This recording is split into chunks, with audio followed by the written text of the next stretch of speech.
ये केवल कथा मात्र नहीं है। इस कथा में पग पग पर तत्व की चर्चा, भगवान की चर्चा, कल्याण के साधन का निरूपण, धर्म अधर्म का निरूपण, उचित अनुचित का निर्णय, परतत्व का निर्णय, इन्हीं सभी विषयों का समन्वित रूप श्रीमद् भागवत महापुराण की कथा है। ये केवल किसी राजा रानी की कहानी नहीं है।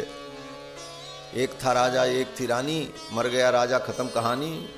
ये कोई ऐसी कहानी वहानी नहीं, ये तो तत्वबोध है। कथा केवल माध्यम है, विभिन्न चरित्रों के माध्यम से तत्व का बोध है श्रीमद् भागवत महापुराण। ये बात अलग है कि आज के समय में श्रीमद् भागवत महापुराण को, इस कथा को लोगों ने मजाक बना दिया। क्या क्या हो रहा है हमको बताने की आवश्यकता नहीं है। टीवी चैनल के माध्यम से, सोशल मीडिया के माध्यम से आप सभी लोग देखते रहते हैं।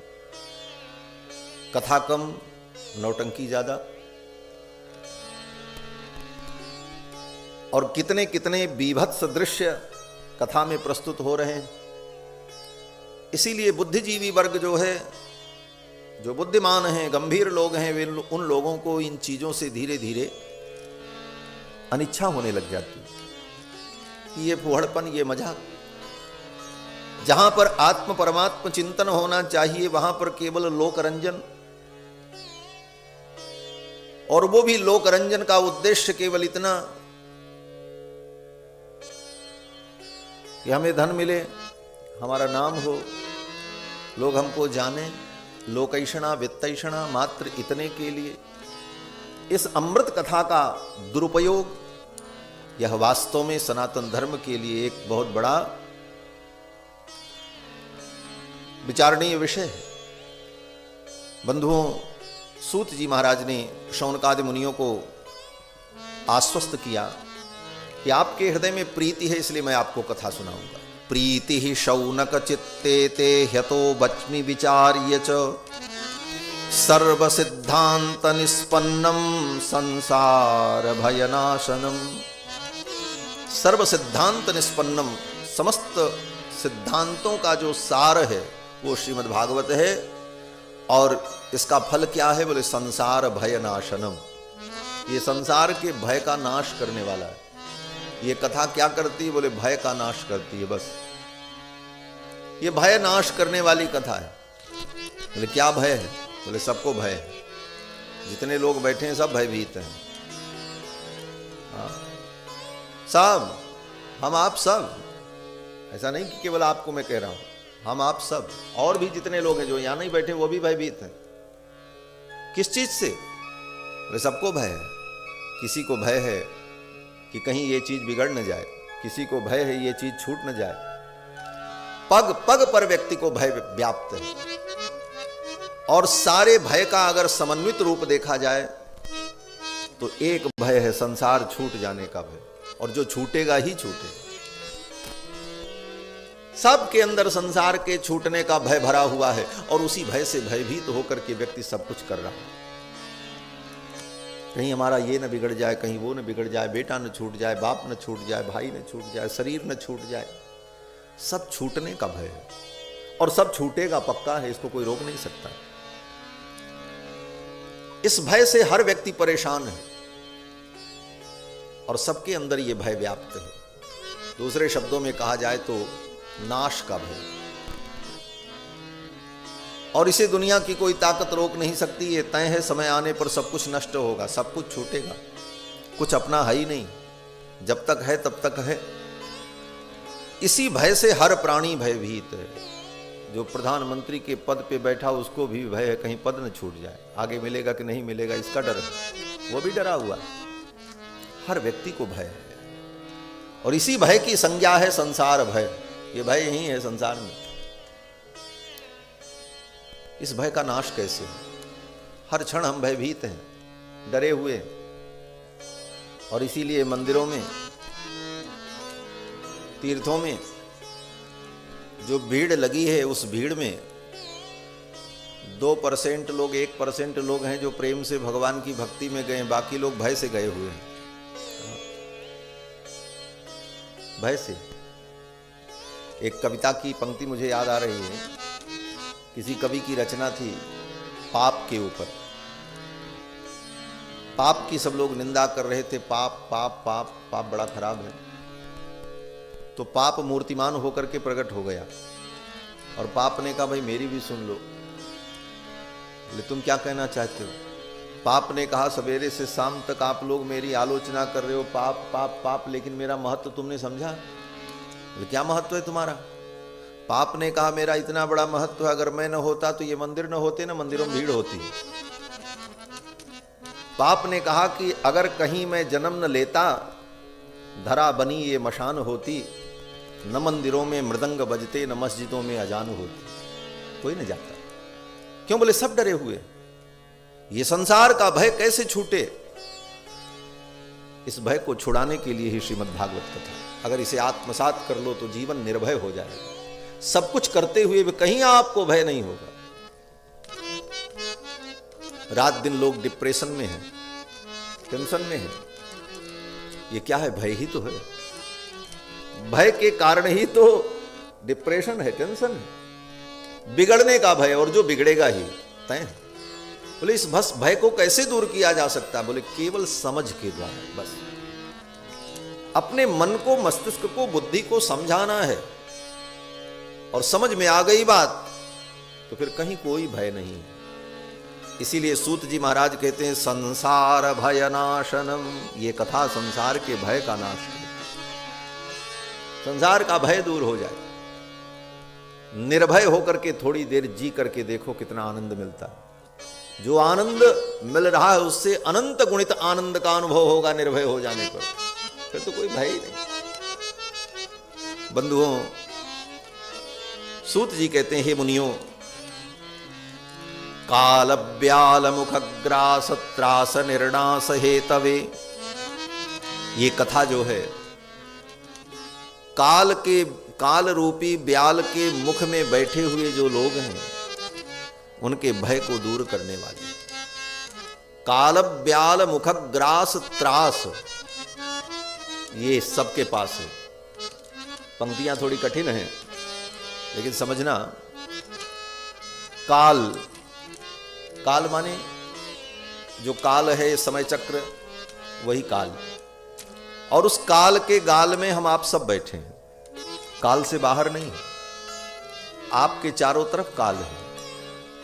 काल माने समय। आपके दाहिने तरफ भी, बाएं तरफ भी, सब जगह 3:30 ही बज रहा है इस समय, काल सब जगह है। ऐसा नहीं है 4:30 बज रहा है, वो काल सब जगह है। ऐसा नहीं है कि आपके सामने जब घड़ी देखो तो 4:30 बजे, इधर देखो तो 5 बजे, ऐसा नहीं। काल सर्वत्र वही है, अखंड है। और उस काल के मध्य में सब कुछ है, चर अचर, जड़ चेतन, सब कुछ काल में ही विद्यमान है। इसका तात्पर्य बोले काल के मुख में काल रहेगा, बाकी कुछ नहीं रहेगा। समय आने पर सब काल में विलीन होता चला जाता है। सब कुछ अरबों खरबों वर्षों से काल में ही तो सब विलीन हुआ। तो काल के मुख के ग्रास हम बने हुए हैं, और इसका त्रास है, डर भी है, जानते भी है। अब ये त्रास कैसे छूटे? कहते हैं त्रास का, काल ब्याल मुख ग्रास त्रास, काल के मुख में हम ग्रास बने हैं, इसका जो त्रास है, इस त्रास को दूर करने का उपाय श्रीमद् भागवत महापुराण की कथा है। त्रास निर्णास हेतवे, इसमें मन लगाओ, भगवान के चरित्र को सुनो, तत्व चिंतन करो। काल का भय, काल करेगा अपना काम, लेकिन काल का भय नहीं रहेगा। और ये कथा हमारे मन को पवित्र करने वाली है। मन को पवित्र करने का दूसरा कोई साधन नहीं। तन को पवित्र करने के बहुत साधन हैं। हम तन को पवित्र कर लेते हैं, गंगा में स्नान कर लो, समुद्र में स्नान कर लो, विविध तीर्थों में जाकर के स्नान कर लो, तन पवित्र हो जाता है। इसके बाद भी पवित्र होने के बाद ब्राह्मण लोग भी मंत्र पढ़ करके पवित्र कर देते हैं, अपवित्र पवित्रो वा सर्वावस्थांगतोऽपि वा। लेकिन मन पवित्र नहीं होता। मन को कैसे पवित्र करें? मन को पवित्र करना बहुत आवश्यक है, क्योंकि तन की पवित्रता के साथ साथ अगर मन पवित्र नहीं हुआ तो न दुख दूर होगा, न अज्ञान की निवृत्ति होगी, न भगवत प्राप्ति होगी, न संसार का बंधन छूटेगा। क्योंकि मन ही बंधन मुक्ति सबका कारण है। मन एव मनुष्याणाम कारणम बंध मोक्षयोः। मन ही बंधन मुक्ति दोनों का कारण है, और मन को पवित्र करने का एकमात्र साधन भगवान की कथा है, सत्संग है। सूत जी महाराज कहते हैं कि एतस्माद् अपरम किंचिन मनः शुद्ध्यै न विद्यते। भगवान की कथा के अतिरिक्त, सत्संग के अतिरिक्त मन को पवित्र करने वाला दूसरा कोई साधन नहीं है। लेकिन ये कथा भी तब मिलती है जब जन्मांतर का पुण्य हो। जन्मांतरे भवेत् पुण्यम तदा भागवतम लभेत। जन्म जन्मांतर के पुण्य होंगे तभी भागवत कथा सुनने का अवसर मिलेगा। नहीं तो कथा बगल में होती है, पड़ोसी नहीं सुन पाता, घर में होती है, घर के लोग नहीं सुन पाते।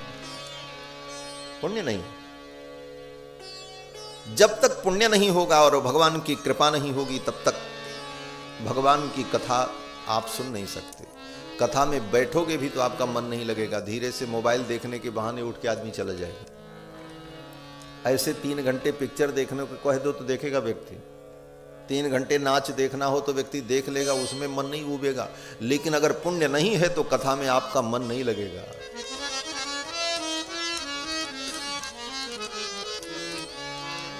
कथा में मन नहीं लगेगा, नींद आएगी, आलस्य लगेगा, कोई बहाना व्यक्ति ढूंढेगा, कुछ नहीं तो प्यास ही लगेगी, उठा के बोतल से पानी पीने को लगेगा, कुछ भी करने। मैं ये नहीं कह रहा हूं कि मत पियो, पानी पियो, खूब पियो, लेकिन पानी के साथ साथ थोड़ी कथा भी पियो। ये कथा पीने के लिए, पिबत भागवतम रसमालयम, इस रस को पियो। आपको बतावें, 3 घंटा अगर मन लगा करके आपने कथा सुनी तो मैं जिम्मेदारी लेता हूं, ना आपको प्यास लगेगी ना भूख लगेगी, कोई जरूरत नहीं पड़ेगी पानी की। ये तो औपचारिकता है। हमारे विजय किशोर पुरिया जी ने सब व्यवस्था रखी, भाई किसी को पानी की भी जरूरत पड़े तो सबके सामने बोतल रख दो, सब व्यवस्था वीवीआईपी व्यवस्था होनी चाहिए। परंतु कोई आवश्यकता नहीं है। अगर आपका मन कथा में लगा है तो पानी कहां है, भोजन कहां है, उधर आपका ध्यान नहीं जाएगा। और मैं उदाहरण के साथ कह रहा हूं, प्रमाण के साथ कह रहा हूं। राजा परीक्षित कथा सुनने जब बैठे, 4 दिन लगातार कथा सुनी, रात दिन। चौथे दिन जब कृष्ण जी के जन्म का प्रसंग आया तो उसके पहले राजा परीक्षित ने सुखदेव जी से कहा कि नैषाति दुस्सहा छुन्माम त्यक्तोदमपि बाधते। दशम स्कंद का प्रथम अध्याय। राजा परीक्षित कहते हैं कि भगवान, न मुझे भूख लग रही न प्यास लग रही। जिस प्यास से व्याकुल होकर के मैंने एक महात्मा के गले में मरा हुआ सांप डाल दिया, क्रोध आ गया। आज वो भूख और प्यास कहां चली गई है पता नहीं। नैषाति दुस्सहा छिन्मां त्यक्तोदमपि बाधते। ये कौन सी दवा खा ली, क्या पी लिया कि न भूख लग रही न प्यास लग रही है। तो राजा परीक्षित कहते हैं कि आपके मुख से निर्गलित होने वाली जो भगवान की कथा सुधा है, पिबंतम तन्मुखाम्भोजच्युतम हरि कथामृतम, आपके मुखारविंद से निर्गलित होने वाली जो भगवान अच्युत की कथा है, गोविंद की कथा है, उसे पी पी करके मैं तृप्त हो रहा हूं, मुझे पानी भी पीने की इच्छा नहीं। तो राजा परीक्षित को तो 4 दिन तक पानी पीने की जरूरत नहीं पड़ी। हम आप परीक्षित नहीं हो सकते, परंतु इतना जरूर है कि 4 घंटे पानी और चाय की जरूरत तो नहीं पड़ सकती अगर मन लगा करके आप कथा सुनो आनंद से। भगवान की कथा ऐसी मंगलमयी कथा है, ये संसार के समस्त दुखों को भुला देने वाली है महाराज। और इस आनंद का जिसने अनुभव कर लिया, इस कथा को पीने का जिसको नशा हो गया, उसको फिर दुनिया में कुछ जरूरत भी नहीं होती। इसीलिए किसी संत ने कहा कि जाम पे जाम पीने से क्या फायदा, शाम पियो सवेरे उतर जाएगी। और एक जाम पी लो हरि नाम का, सारी जिंदगी नशे में गुजर जाएगी। जिसको इसका नशा चढ़ा महाराज, कितने लोग घूमते हैं कथा ही सुनने के लिए। हमने कितने लोगों को देखा है, आज इस तीर्थ में कल उस तीर्थ में, जहां किसी संत की कथा हो रही कथा ही सुनते घूमते रहते।